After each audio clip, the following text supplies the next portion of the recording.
sharing your issues, but I'm glad it's getting a lot of spotlight and people it has been losing some of the stigma that people have, thinking that once you admit that you're having problems, that mean that you're crazy.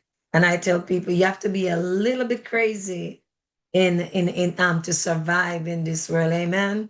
You need to be just a little bit crazy. So we're grateful today that we have um, Lady Kesiah with us, and she's going to be teaching us about the services that are available. She's a licensed behavioral specialist, and she has taught us before, especially in advocating for children. I think that's one of her passions, about the children. So today we're going to hear about children, adults, everyone that need their services. Amen. So without further ado, I'm going to invite Keisha to just take over and begin your session, because I know we're going to run out of time very shortly. But God bless you, and thank you so much for being here today. Thank you, Dr. Monica, for having me today. I was looking forward for this teaching today. I'm excited. Just let me know, can you see my screen? Yes, it says little about me. Okay, so I'm gonna go up for a little bit. Mm. So Mhm. welcome everybody to Monica Jones Ministry. I am Kesiah Smith.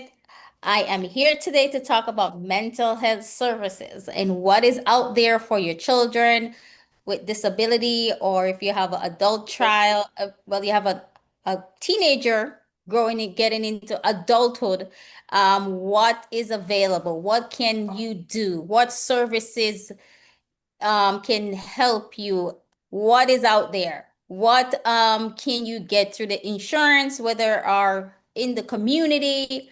What do you need for your child in order to make them more mobile, help them to be more independent out in the community? So I always start off with thanking God first. Matthew 6:33 is like my foundation scripture. And so, everything that we do, we should always seek God. So I just want to put that out there, that everything that you do, you should always, talk to God about it, ask God what to do, how to lead you in whatever you want to do, give you the direction that you need, the path that you should take. So without further ado, for those of you who don't know me, again, I'm Kesiah Smith. I work with children and adults, mostly with autism. Some of them have dual diagnosis. I'm a licensed behavior specialist in the state of Pennsylvania. I do case management services in New Jersey. I also am a NAD certified. Hold on, my screen gone. Can you see my screen, Dr. Monica? I can see your screen. It says little about Okay. me. It's still there.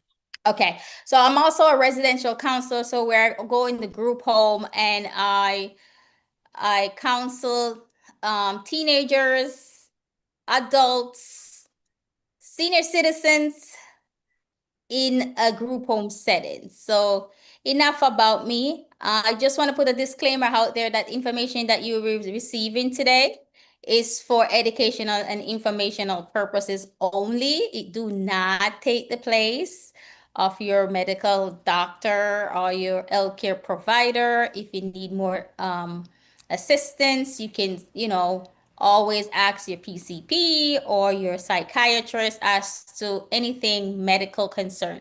I know we have a doctor on the line, Dr. Rachel. She maybe will be joining us soon.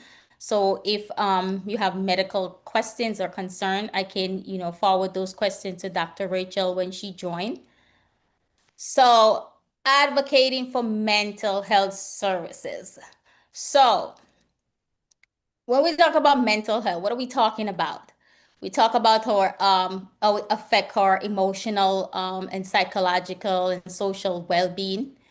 Most people, I think, when I ask everyone, like, what is mental health to you? Everybody always seems to come up with a different definition of what mental health is to them.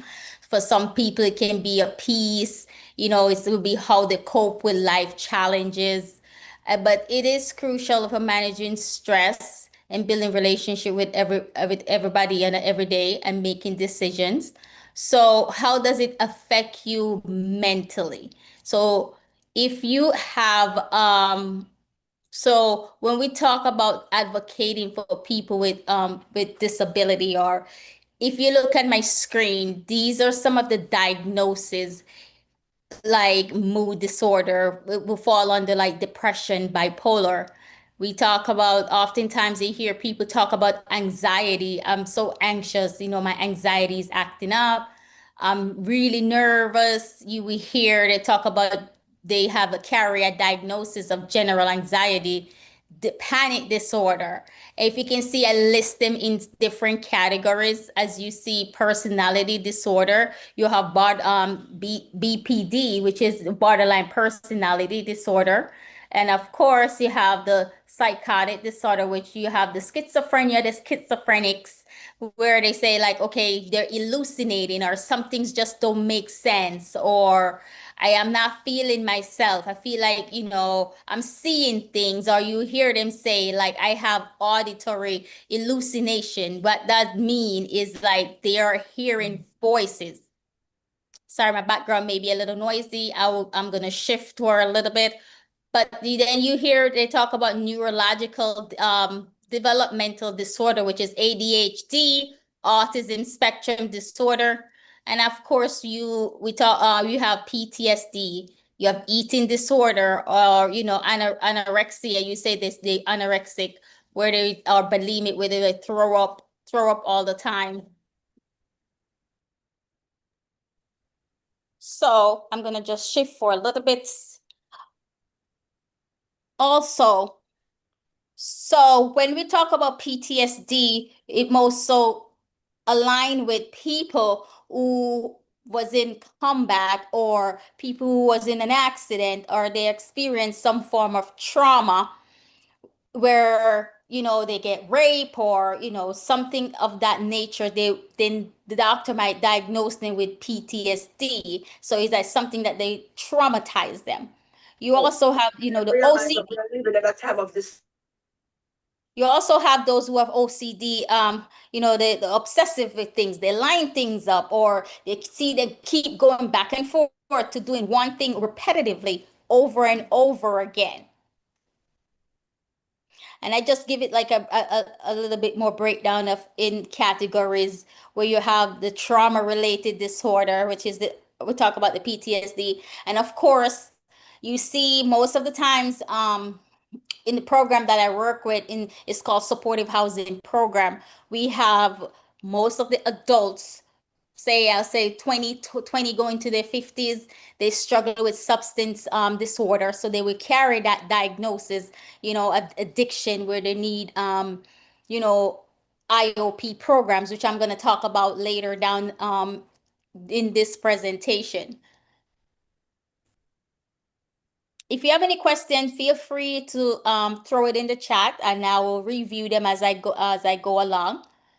We have some warning sign. What am I looking for when, if somebody say, I have mental disorder? What are some warning signs, especially with our children? What is some things that parents who do not know, who are new to this, what is some things you look for? You look for extreme irritability, you look for lack of interest in activities, trouble sleeping, headaches, asking to stay home from school. And asking to stay home from school too can be also a form of bullying. They may be experiencing some form of, traumatic events, or something happened that is traumatic to them, that, put them in a state like of survival mode, or in a state where they feel like they need to, withdraw.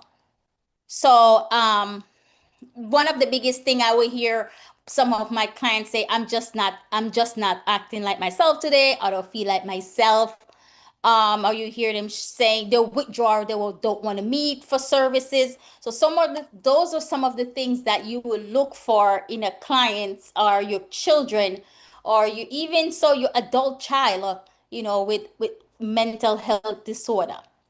So we're going to continue to expand up on some of the warning signs. So feeling helpless, that's a big one, where they feel like, oh, I feel like I don't mean nothing. Nobody love me. I just don't have no purpose in life. You see the lack of energy. You see the problem, the fatigue, of course, the excessive sleeping, excessive substance use, whether it's drugs, alcohol. You will see at that times it will increase. You see the social withdrawal, that's a big thing.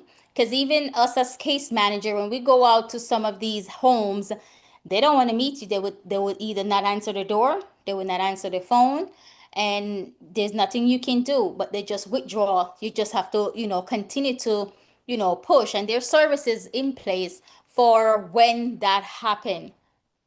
So we're gonna discuss that later down as well. What is some common problems today in the school? I talk to not just I talk to my daughter, I talk to my nieces, my nephew, and they're saying, and I talk to other kids outside of my family, and this is what they're saying. They're saying that children nowadays, these Gen Zs, they call them, they're seeking validation from peers.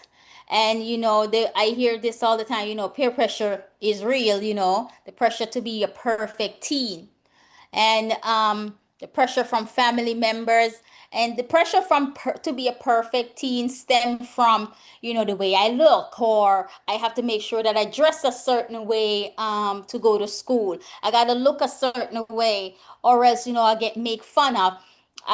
My daughter, and I told her I was going to use this today in my presentation. She was saying, we have a neighbor across from where we live. They go to the same school. He's 11th grader and she's what, a 7th grader. So she told me the other day, she said, Mom, he gave me a ride and he dropped me across at the corner before he reached the school. He said, I can't be seen with a freshman. So, so, peer pressure again, that come into it, you have a certain image that you want to portray. So it is very important as parents when we have daily conversation with our children. How was your day? What's going well? What's not going so well at school? So when you see them start not being themselves, this is not the normal routine. This is not the normal behavior. These are some of the things you need to look for and ask them questions. And that way you can not only build have a relationship with your child, or but that open door um relationship where they can come in, they can tell you anything without you even feel judgmental, because that's also a big thing where I hear the kids was like, oh, you're so judgmental. I hear kids telling adults nowadays, you're so judgmental. So sometimes we just need to listen and not so much respond. I'm not saying that as a parent, if you're not going to respond, but not everything you're going to respond on. You're not everything you're going to react to. It is okay for you to have a conversation and said, okay, would you like my advice on this? So build that relationship with your child where they feel comfortable to tell you anything and receive information back from you. Because I noticed some of these kids, they will tell you stuff, but they don't want to receive back the information. They don't want correction. So it is very important for us to develop that habit each and every day. Okay, so as a residential counselor, I go in these group home, and man, it is a mess some days. I can't tell you how many times we have to call the police because they refuse fighting, arguing with roommates. We have to break it up at times. It is very challenging in some of these group home, um, but there are also some good stories, improvements, and turnover successful stories in some of these group home where but most of the group homes that I've been to, they mostly struggle from anxiety. And sometimes when new people come into the home and disrupt the environment, it causes anxious behavior. And then so you will hear them say, I need my anxiety medication. So most of some of the well-known runs, or the lorazepam, the Xanax, or the clonazepam, you will hear them say, okay, I need something to take the edge off. and it has been very chaotic in some of these group homes, so I would say to parents, if you can work it out and have your child living in your home in their natural environment, it would be a better fit, because they have to live with people. They have to adjust to people way of doing things. So it is very challenging. And if they struggle with mental health problems, that's an extra layer being added. What is it like for parents? One of the staff member that I work with at the group, and she told me, we talk about NAMI, and was one of her rock. And I said NAMI was a rock because NAMI provide everything that she need for a parent to know about mental health problem. NAMI provide medication management for her. They give classes. They educate you on whatever diagnosis the doctor give your child. So most likely it would be either the PCP, but when it comes to mental health, you want to get a psychiatrist to diagnose. um I would say anything outside of a psychiatry, you need to evaluate that, because most of the time, when we ask a verification of disability with our agency, we are asking the psychiatrist, my bad, to provide that diagnosis. So NAMI, if you don't know anything about NAMI, you can just Google it. NAMI, National Alliance for Mental Issues Illnesses. It's a great resource. I would say start there. They provide you with a wealth of information, case management, residential services, classes to inform you of what the challenges that lies ahead and what you are dealing with as a parent. If you are on here today and you do behavioral work, you do mental health work, you do clinical work, any type of work, everybody need a mental health day. For a mental health day look different for everybody. So I would say some people, they just need to be still for a couple hours and they're good. For others, they need break from work and school. For some, few hours to do nothing is okay, and taking a nap to refresh, it's okay. I will always tell people, I have experienced physical burnout and mental exhaustion, and I would not wish it on my enemy. I have to be very honest, and working in the mental health field, oftentimes we get burnout, and especially when you have to juggle a caseload of 20 people. It's like you need to unpack. As a clinician, you need to unpack, and of course you need the therapist need a therapist. Yes. Yes. I think, Dr. Yes. Monica, you can agree with me with And every this one. counselor need a counselor. They tell you that, yes. Yes. So you need somebody to unpack. Oh, no. My coworkers and I, we start at the beginning of the day, we start out on the phone. Okay, we're good. If you need help, call. And throughout the day during the field, one or two person will be calling like da, da, da, da, yelling and screaming, and I'm like, oh my goodness, that yes. So the therapist does need a therapist. Mhm. All right, this is the part that everybody should be listening and key focus, because support services, this is big. This is a big one. I want to start off with therapy. All of my clients on my caseload have a therapist. It can be mental health therapy, or it can be just somebody there to provide an extra support, ears to listen, whether you utilize the warm line, but they have to have somebody they're talking to every week, because they when they unpack on you, they just drop everything on you. And I'm saying this to say, sometimes, the parents, what they do, and I say, stop treating your child like you're taking them to get an oil change, because they do that. They drop them off at the therapist, and then they expect like the therapist to fix the problem immediately. It don't work like that. It's a process, even to work on, to get a little bit of, somebody to open up. It takes time. So I always tell parents, it's a process, and sometimes you can't rush the process. You can't, it just don't, it won't happen overnight. And you just have to be patient. Sometimes the behavior, or the situation will get worse before it get better. So the Los Angeles Outpatient Center talk about some of the short-term benefits of receiving therapy.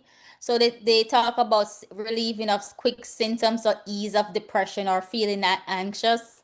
They talk about mental clarity, aware of emotional insights and behavioral changes that will happen. Some of the long-term benefit, they talk about emotional control, building long-term emotion stability, which is true, because it boosts the communication and connection with others. So they're not as agitated. They can work on their relationship instead of getting angry or display, aggressive behavior towards family members or friends. And I always like to put this in there, like, mental health, the therapy session, or the therapy process itself maybe not work for some people. It's not for me. Most of the time it's just lack of patient commitment. I know sometimes I have to keep rescheduling appointments for my clients, because they just don't follow up. They will lay in bed and know that they have a session, and they just don't want to go. Or, sometimes it's also a mismatch between therapist and patient, conflict of communication style, or, sometimes then I hear a lot from my male clients. Well, Miss Casilla, I can't have a female therapist because she don't understand me. She won't understand what it's like if I don't have sex for 2 weeks. She don't know what it's like for a man. So, so he said, I will be able to identify better with a man other than a female, because the female may be looking at it, okay, you can wait, but a man, no, it's not that way. So, and of course we have the inadequate follow up. That's a big one, because sometimes, the service, especially the service provider, they do not follow up, and it is very frustrating for the clients. So it is important, if you're here and you're a service provider, follow up. A phone call, it don't hurt. Even if it's 2, 3 times you have to follow up, or whatever your policy is, um just follow up. I would say if it's 3 calls and they don't answer, okay, then it's time for discharge, or termination of services.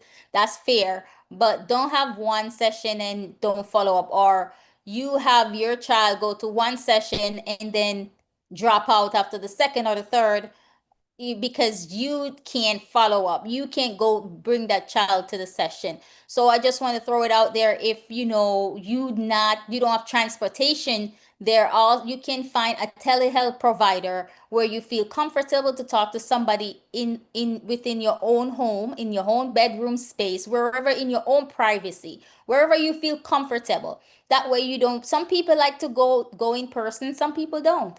So it is up to you what your preference is. Linkages. This is very important. And if you have, everybody on here, if you have insurance, get a case, they call him case manager or care manager.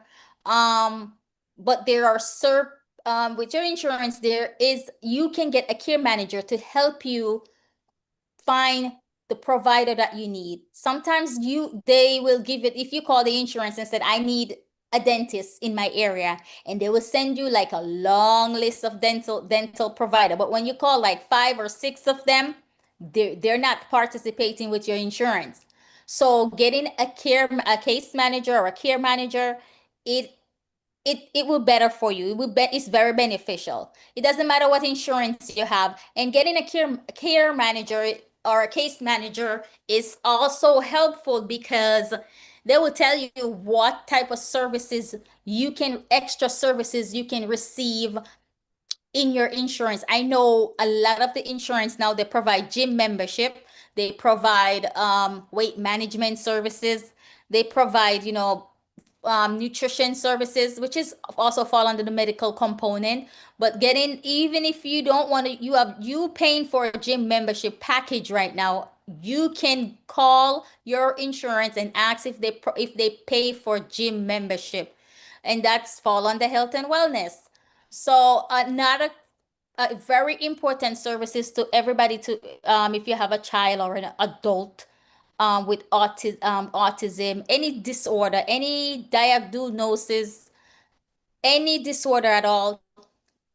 If you're struggling, go on Google case management providers in my area. You will get a case manager assigned to your child or your adult child, and they will provide you services. They will link you with services that you need. For example, your child is about to be 22. You want that child out, and I'm saying child because that's your child. It's just an adult child with disability. And you want that child out of your home. You want them to start living independently. They want them to start living in a group home. Get a case manager. If they want them to have independent services where somebody just checking on them once a week, get a case manager.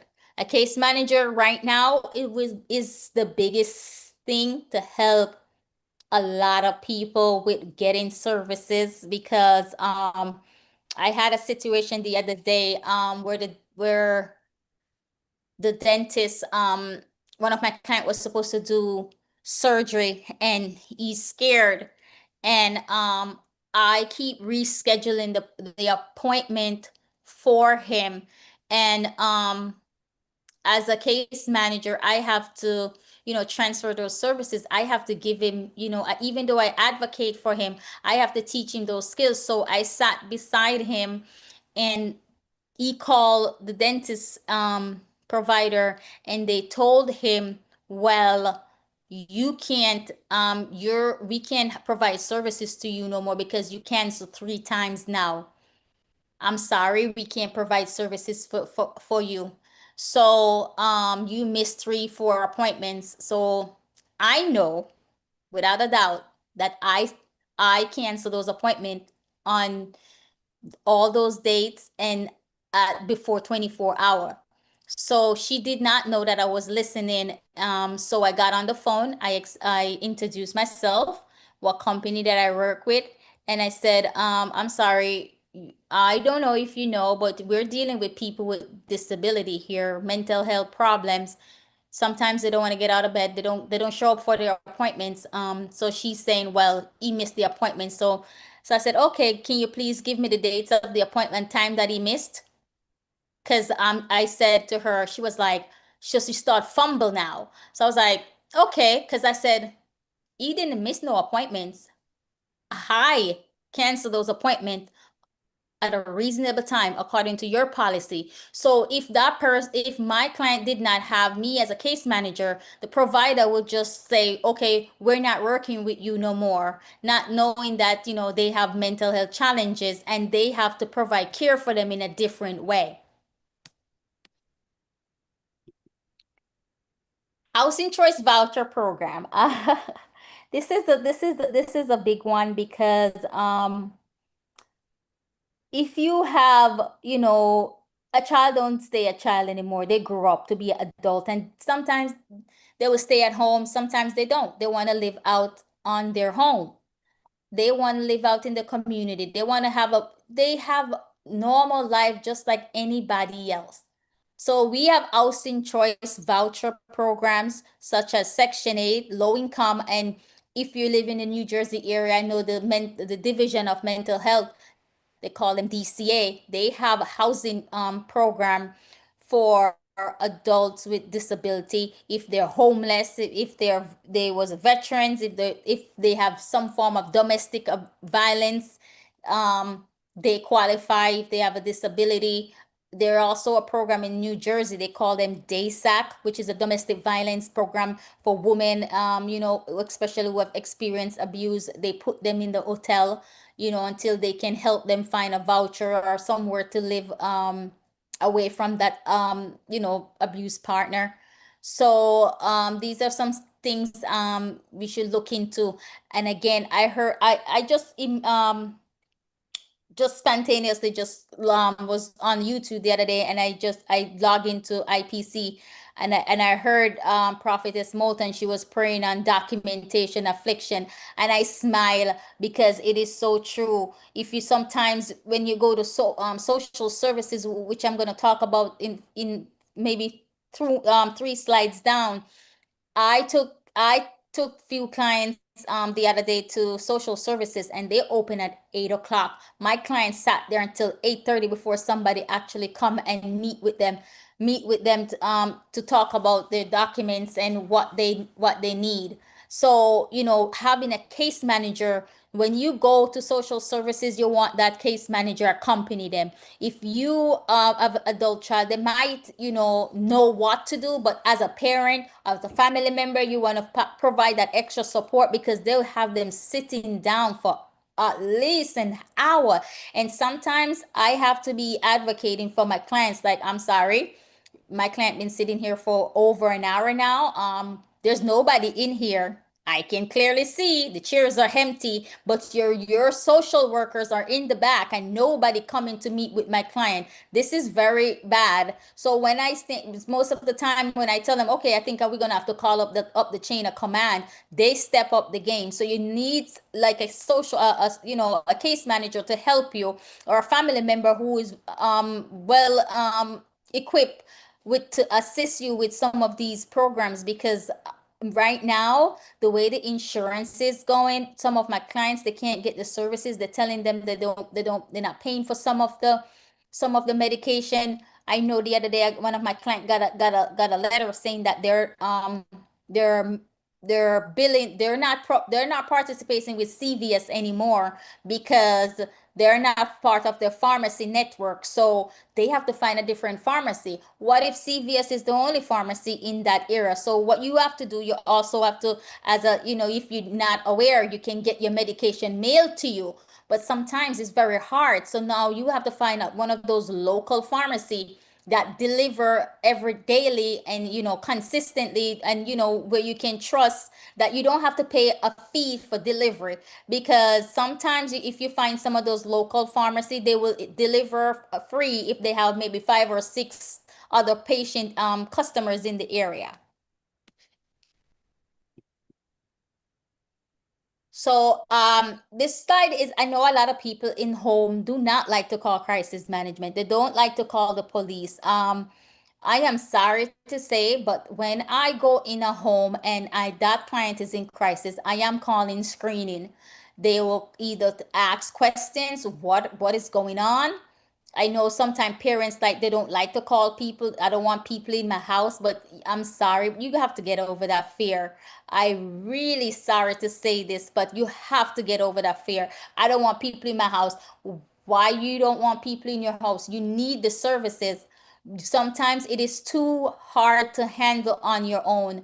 And especially, I go into housing and I see, the parents having the kids sleeping in the bed, and the adults know the 20 years old should not be sleeping in your bed. I'm sorry. At a certain age, we transition them from, and if you need help transitioning from your bed to their bed where they can sleep in their own bed, you can get behavioral support services just to help with transition, the nighttime routine. Most of the time you hear parents say, oh yeah, me and my husband, you hear the mom said, me and my husband, we can't have sex anymore because the kid is always there. Excuse me? At a certain point, that child need to go. Um, sometimes I see few weeks ago I saw this one of my coworker. She came to work and she had bruise all over her arm, and I asked her, I said, what happened? She said, my son again, pinching me up, hitting me. I said, I'm sorry, you need behavior support services. You cannot handle this on your own. Just because you're saying, I don't want anybody in my home. Well, they get bigger and they get stronger. And trust me, the little pinch that they give you at 5 is not the same pinch they will give you when they're 18. So, crisis, if they need crisis management services, I know they're trying to make it statewide right now, what they call 988 suicide crisis line. I know New Jersey also have a warm line. So if you look on, if even if you don't know what to do, go to social services. What are some of the services that I have available to me? Or the division of aging is also a good place to call. What services can I get for my child, or for my, the division of aging would be for adults. In the summertime they give like voucher programs for food for farmers market, so they give you a check to get farmers market fresh produce. So these are things that is available to you in your area. All you have to do, just go to social services, ask around, pick up the phone, call 211. I know New York you can call 211, Pennsylvania, New Jersey, every state of a information line. Google tell you. If you have Alexa in your home, ask Alexa, you know. Just don't sit home without services and getting abused and by your own child. No, it is not okay for your child to hit you. And I know people say, well, and make excuses for, oh, you have a behavioral issue, you have autism, you have, no, it is not okay. So, if you need some of the services, they have that. Yes, if they need, I know a lot of parents are saying they're not for medication. And I can agree. And I can agree with some of the parents, but when the behavior is severe, you really have to take a different route. So they have outpatient services for, especially when they doing medication change. I always tell parents, do not do a medication change in your home. I would say do an outpatient if you don't want your child or your adult child to be sleep out. You still have that fear, but do some form of outpatient therapy where they're going, every day to for LPC, or a doctor assistant to check in on them to make sure that the changes are happening, because sometimes when you do medication changes, it can cause problem in a sense where they're sleeping more, they're not eating, or the medication made them violent. So whenever you're doing a medication change, be very mindful of that. Most of the time, I know these psychiatrists, they're very bad, and only a few good ones are out there, and I take off my hats to them, because most of the time you go to a psychiatrist nowadays, they're telling you, okay, tell me what you want and I'll give it to you. You need to be reported. I was getting home services for one of my client the other day, and the doctor, he having struggled with one of his injury on his leg, and so he having a hard time going in and out of the vehicle to go to the doctor. So I set him up with home based services for a doctor, a radical MD, to come out to meet with him. And I noticed the doctor is not coming. And but every 2 weeks, I will hear his assistant calling me. How is the client doing? Any doctor's appointment coming up? Any challenges? So till one day, the assistant called me and said, well, you need to change his insurance and put this doctor as his primary care doctor, because insurance is not covering is appointments. I said, excuse me, what appointment. You should not be billing for the client in the first place, because I sign up with you guys, you have not meet the client face to face. You need to be reported, and you're billing for the client and not meeting with the client. That's Medicaid fraud. And I'm said, as of today, your service is terminated, because you know what, it is not okay for them to call and find out how is the client doing and making a little report and saying that they're meeting with the client when they're not meeting with the client. So you have to know the type of services that you need for your child, or your adult or family member that is struggling with mental health problem. You have the intensive program, like the partial hospitalization program, the IOP program, which is the outpatient program where they go like on a daily basis, then checking with a therapist, they're checking with the medication, with somebody, with a psychiatrist, they're checking with like group therapy. So they have different type of services that they need. Okay, Transportation, Kekisia, 1 minute, one minute yes. here. Under the crisis program, when you said you call 911 and for the police, is Mhm. there a specialized unit in the police department that can handle mental health challenges? Because sometimes they come and they just make it worse. Because I remember there was a woman once who called her son who was having mental problem, and he didn't want to take his medication. And she called the police and she said, "See here, if you don't take your medicine, the police is going to arrest you and put you in jail because you're not taking your medicine." And he said, "If the police arrest me, I'm going to shoot him." And the police took out his gun and shoot him because the guy said, "If My you goodness. arrest me, I'll shoot you." He didn't have a gun. It was just something that he said. And of course, it was a black person and it was a white police. All he said that was, and the woman said, "Why did you shoot him?" "I just wanted you to scare him, to get him to take his medication, and you shoot him. We don't have any gun in here." He just said it. And he shot the guy. So do they have specialized help? That's why some people are afraid to call them for help, because they're coming to shoot somebody because they have a gun. Okay, so when if in that situation, I have, most of the time what I do, I call the crisis line. I don't call the police first. I call the crisis worker, because the crisis worker is coming out with the police. They are the one who are doing the assessment. I do not call, the only time I will call 911 if the client Okay. is violent. That's the only Okay. case I would tell a parent to call 911. Do not call the police the first thing. You need to call the crisis line, and the crisis worker will be there with the police. They are the one who will be taking the lead. If at any Okay. time, I always tell parents this, is at any time if the child become physical, that's when the police will take over from the crisis worker. Okay.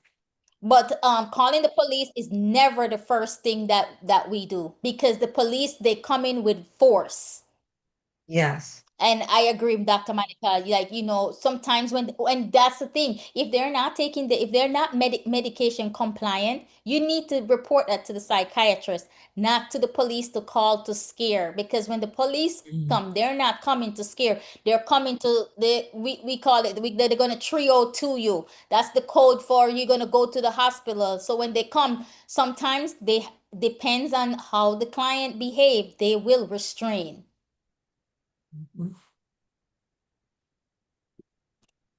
So transportation services is big. I'm not sure if most of, again, please get a care manager with your insurance. They might ask you to work on one or two goals, but it's worth it.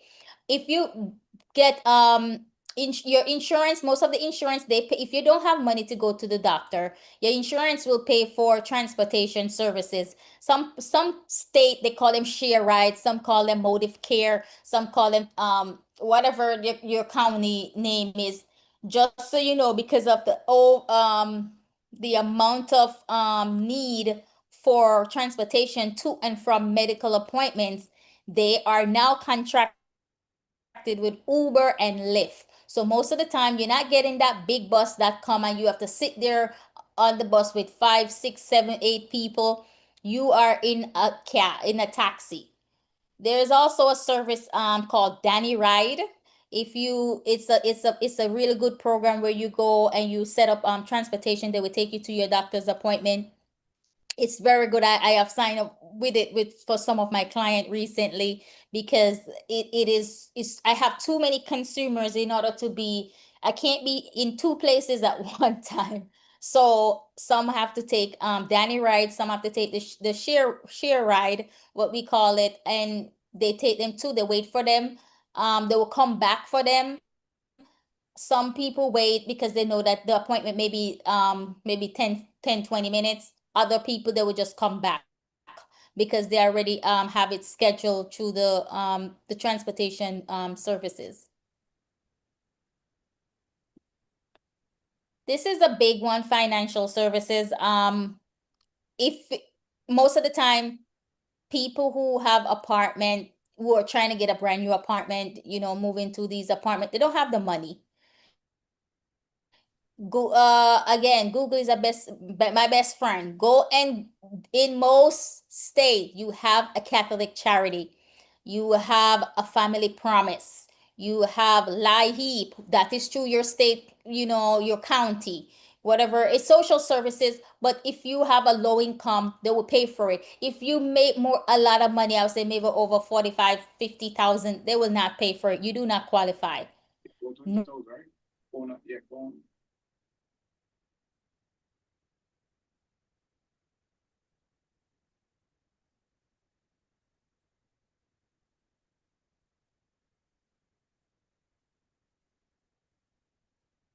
You see, we're not hearing you. You're unmuted, but you're not. Did I lose her?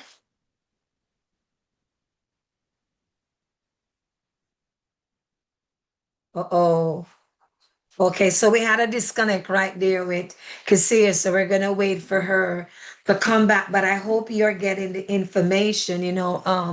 Different state, like she says, offer different assistance. You have, I know the ride share in Florida, they have tops and they have other programs where you call in. Some of them have 24 hours or 48 hours, 72 hours, where you call in to organize your ride to and from appointments. And like she said, now recently they have been doing Uber. As a matter of fact, I think Chen Medical used to have their own drivers, and you would see the big sign Chen. And what they're doing now, it's cheaper to use Uber than to buy the vehicle and have their people operating it. All right. And then like she says, the Catholic charities, you have a number of programs that you can go to the Catholic church in your area, and they normally provide social services that will assist you in whatever you are doing under financial services, and some government programs pay like your electricity and so on. Back to you. Oh, thank you, Dr. Monica. Yes. Uh-huh. So yeah, if social services will provide you with security deposit for your house for your application.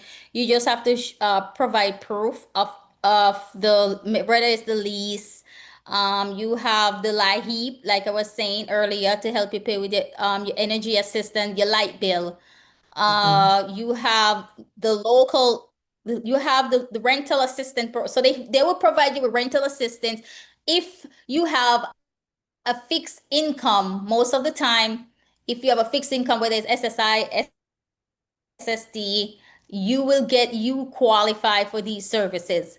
The other people who do not have SSI, SSD, even if you're just a family member and you said, right now I'm struggling with paying my light bill, I'm struggling with paying my rent for this month. Family Promise, Catholic Charities, those two service provider, they provide you with assistance with paying your rent or paying your light bill. And of course, If you're not aware of SafeLink, you have to be qualified to Medicaid, or if your child get free lunch at school and you need an extra cell phone, you can get it through SafeLink program. You just have to go online, fill out the questions. It take maybe 20 minutes to do so, and just sign up for a free phone. United Way, one of my best friend, and I say my best friend because I always go to them for services for my clients. If you need food, tax services, you need to some you don't have the money to pay for somebody to get your taxes done. United Way.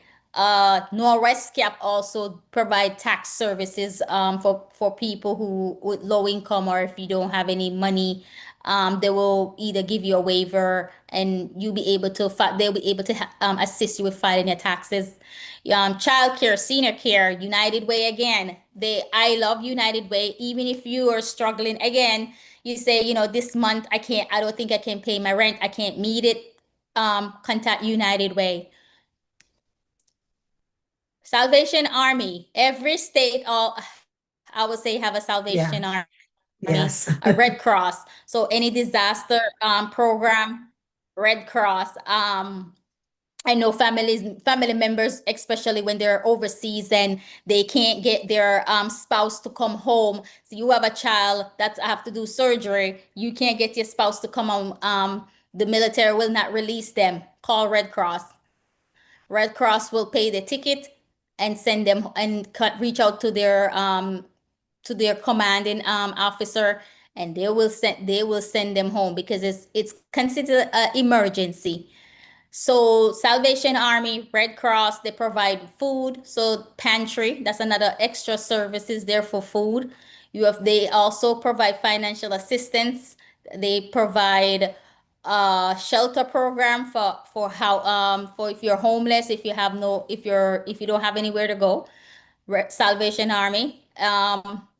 If you are, most of the time during Christmas season, you don't have a lot of money to buy Christmas gift for your children.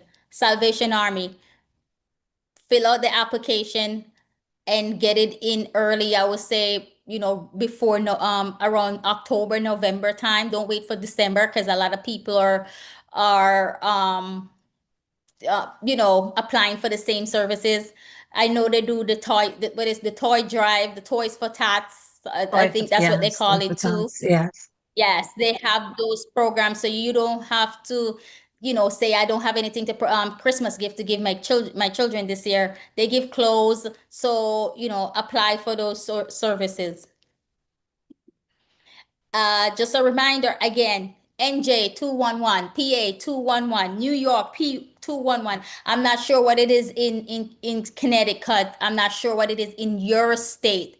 Every state have a information line. If you call that information line and said, I need behavioral services for my children, I need financial assistance, I need housing assistance. These are the number you call that line, and they would text it to your phone, a list of information that you need in order to make your life a little bit better or your situation a little bit better. These are my references. If you have any question, I'll be more than happy to answer them. You can raise your hand or put it in the chat. All right, I have a question because last night I was reading something and it struck me to as very, very sad. It was where a child Yeah. went from spending time with the mother. I don't remember what happened, but she went to the father. But the father was married and he and his wife was already flagged for child abuse. But it went back to where you were saying about follow up and check-in. And the social worker and the case manager and the people assigned to care for that child, they were going back and forth to that house every week, trying to meet with the child and to monitor their progress because they were in a house that the people previously had something against them. And they were never allowed to see the child. The child was napping, or the child don't want to come out. What they would always have a reason not to allow the people who were monitoring that child to see that child. And then the last time, after the last person went back, then the child ended up dead because they were malnourished and they were not feeding the child, they were abusing the child. So, like what you were saying, that when you go to the house and they don't want to open the door and they don't feel like seeing you, what do you do in that situation when you go to the house, you're doing your job and you're following up and you go to the house and they're not, the parents or whoever, the adults are not allowing you to come in to monitor, to talk with, and to assess the child, how they're doing? What do you do in that situation? So in that situation, when I go out to the client and they don't want to open the door, my next call is to the landlord or the police. So I'm calling the landlord and the police at the same time to come and open the door, because at that time they are violating the consumer service agreement that they signed with my agency, saying that they will meet every week. So if you're not meeting once a week and I'm calling, I'm leaving messages on your phone, I'm leaving messages on your door, and you're not responding, my next step is the police, because I don't want to find you dead. And Yeah. for children, I remember when I did foster care, the social worker, they would just step inside my house and just like, oh, how is the child doing? How is John doing today? Is he good? And then she would want to leave. I said, go upstairs and check on John. You have to make them do their job, because if you don't, they're writing it down that they saw you and everything is okay, when that's not true. Few years ago, they have this foster parent was only feeding the child cup noodle while they were having nice fancy dinner. I remember one time I had walked into a house and I saw like 4 cups on the table, and I was wondering, why are the cups is on the table? So during one of my session with the client, I asked, I said, why is the cups always on the table? What's going on? I never see them in the sink. So the child told me that their foster parent have them have the cup on the table so that they can have water throughout the day. I said, oh, okay, so what about dinner time? Do you get clean cup? They said no. And that's when the child relieved that information to me and told me that my foster parents, they have juice every night, but we have water. So my call is next to Childline. I have to Childline it because that's dirty cup you're having them drinking from, and you don't want the cups are not being changed. So I had to call Childline for them to go see what's happening in that house, because that's nasty. Wow. How are you not changing the cup when after every use you want them to use the same cup for throughout the whole day? They, Mm-mm. Something's wrong. okay. So So yeah, that you was one have of to mine. So you let call them the check. police. You have Yes. to Yeah, do yeah. have them check. Okay. All right. So basically, most Yeah. states would have the same services, probably a different name, but would have the same services. Because I've been to group homes, I as part of ministry to go visit the people there. And like you said, they're all different levels of ability. Because I Mhm. remember I used to visit this group home every week, and one person goes to the gym twice per week. So on a Wednesday and a Friday, that one had the vehicle to come and take him to the gym. And then one person was going to the senior center like once per week, but the rest of them could not go anywhere. They were just there. So it depends on the level of I guess how they could function. And it depends also on the care that they give to them, because I used to give food to this group home, and the aide would tell me these people eat so much that they eat a lot of food. So I would take food to give them so that they never have to run out of food and say, oh, we can't give them that. So I said, to make sure. that they have food. So it all depends. Now, is there anybody else with any question? Oh, one more question I was asked thinking. Have you seen an Yes, increase of mental health among 20 and under? Have you noticed an increase? yes, absolutely. And some of the programs that they don't have, like, I know for my county, it is so bad. And I can say it, in Warren County, New Jersey, there's not a lot of service provider. And the amount of people have so much struggle with mental health problem, it is bad. And I know their wait list is long. I know I because I have was one talking. client right now. Mhm. No, go Yeah, ahead. one client right now, and I, with United Healthcare Insurance, and I cannot find him a therapist in Warren County. It is so, and I had to tell him, I'm sorry, you need to change that insurance, because the providers are like an hour, 2 hours away. And most of the providers that the insurance now is giving you, they do not participate with those providers. Yes. Yes. And you wonder why they do that. But then I guess that's another scheme not to spend money. Because I was talking to Rachel and she was saying that even at the Kingston Public Hospital, they have to now have a ward that used to be a medical ward to enlarge that now to become a mental ward because there are so many people. And I find some parents calling up for their children and when I said 20, it's not even 20 and under. They're like under 15 years old and they're having mental health struggles. And I'm saying is almost like epidemic level where small children are having issues and they're having meltdown and oh my God, it's bad. So I just wanted to know if you were having that too over in Pennsylvania or New Jersey, that children are struggling mentally.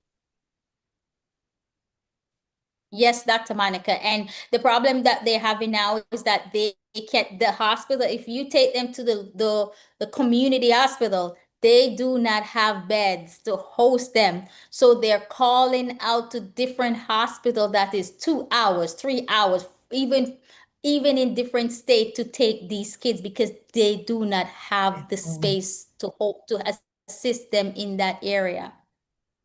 Yeah, so the psych It's wards are bad. normally the psych wards are normally like say for older people the system right now has no way to deal with them and for the younger ones because where they're gonna put them? It wasn't for that. Yeah, Anyway, they don't thank have you enough so care. much for the information and I'm gonna pass on.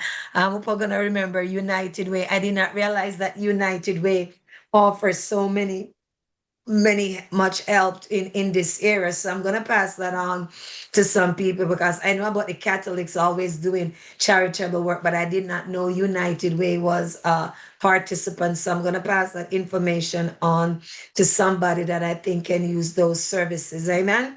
Thank you so very much for this. It was so informative and it will help me because when people ask me, then I'll have more information to tell them. And remember, this is going to be on Live Vision. But if you need a copy to go on YouTube and go on Facebook Live and get a copy and pass this on to people's parents or grandparents or people who you know would need this kind of information. For some reason, nobody ever asks for a copy from Zoom. It's always YouTube and Facebook. So when you go on YouTube and Facebook, like, share, and subscribe. And we are putting this on Live Vision so they have a larger audience. And I hope this one will hit the 20,000. Amen. God bless you. I'll see you on Monday, God's willing. Thank you so much, Kesiah, for your help. And if anybody needs to speak with you privately, can I give them your number?